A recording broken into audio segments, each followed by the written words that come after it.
எனக்கு ஏற்பட்ட இந்த கஷ்டம், எனக்கு ஏற்பட்ட இந்த வழி என் எதிரிக்கு மட்டும் இல்லை, என் துறைக்கு கூட வரக்கூடாதுன்னு நான் கடவுள்கிட்ட வேண்டிக்கிறேங்க. என் மகளை வந்து காப்பாற்றிய அனைத்து மருத்துவர்களும் என்னுடைய குலதெய்வமாக பார்க்குறேன். என் மகள் நல்லா படிப்பா.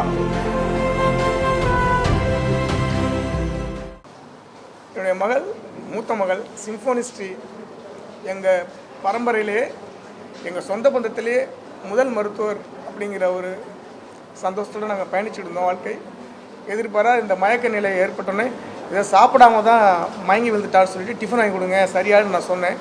ஆனால் அவங்க ஃப்ரெண்ட்ஸுங்களோட தெரியாத அளவுக்கு தடுமாறவும் நான் பயந்து போயிட்டு நான் நேராக போனேன். இந்த மாதிரி ஸ்கேன் எடுத்து பார்த்துட்டு சொன்னாங்க, இந்த மாதிரி மூளையில் ரத்த கசிவு இருக்குதுன்னு சொன்னோடனே என்னால் நான் இடிஞ்சு போயிட்டேன். எனக்கு உலகமே இருண்டு போச்சு, எனக்கு ஒன்றுமே புரியல. எனக்கு நான் மறுபடியும் சொன்னேன், சார் ஸ்கேன் மறுபடியும் எடுத்து பாருங்கள் அப்படின்னு கூட சொன்னேன் நான் டாக்டர்கிட்ட. இல்லைப்பா அப்படி சொல்லி சொன்னாங்க. ரொம்ப மனசு கஷ்டமாக இருந்துச்சு. நான் வீட்டில் ஃபோன் பண்ணி சொல்லிவிட்டு அழுதுட்டு வந்தாங்க. உண்மையிலே என் மகளை வந்து காப்பாற்றிய அனைத்து மருத்துவர்களும் என்னுடைய குலதெய்வமாக பார்க்குறேன். சிஸ்டர்ஸ் எல்லோருமே என்னோட குலதெய்வம்.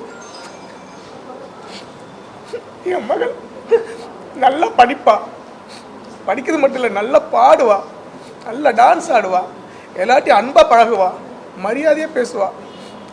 அவ்வளோ ஒரு நல்ல மனசு உள்ள என் பொண்ணுக்கு இப்படி ஒரு சூழ்நிலையான்னு சொல்லிட்டு எனக்கு தாங்க முடியலைங்க.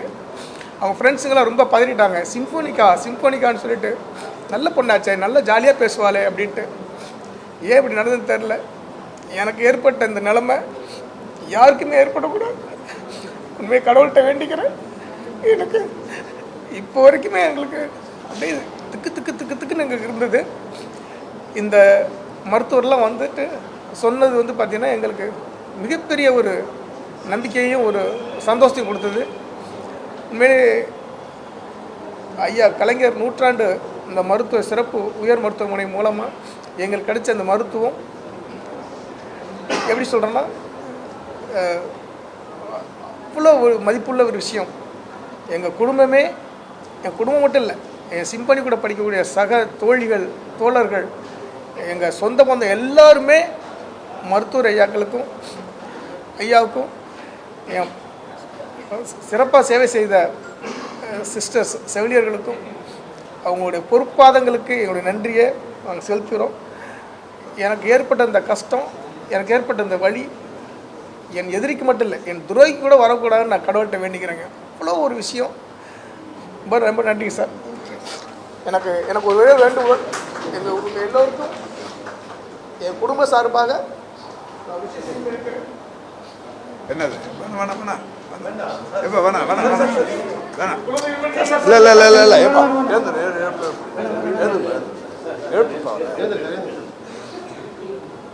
சிம்போனிஸ்ட்ரி தஞ்சாவூர் மாவட்டத்தைச் சேர்ந்தவர்.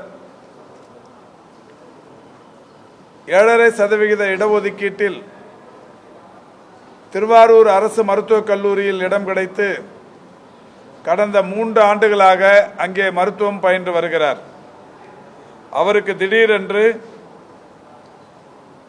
2025 டிசம்பர் திங்கள் 15ஆம் தேதி அன்று கடுமையான தலைவலியும் அதைத் தொடர்ந்து கண் பார்வை மங்கலும் ஏற்பட்டு பார்வை திறன் குறைந்து தன்னுடைய நண்பர்களை கூட அடையாளம் கண்டுபிடிக்க முடியாமல் திணறி இருக்கிறார்.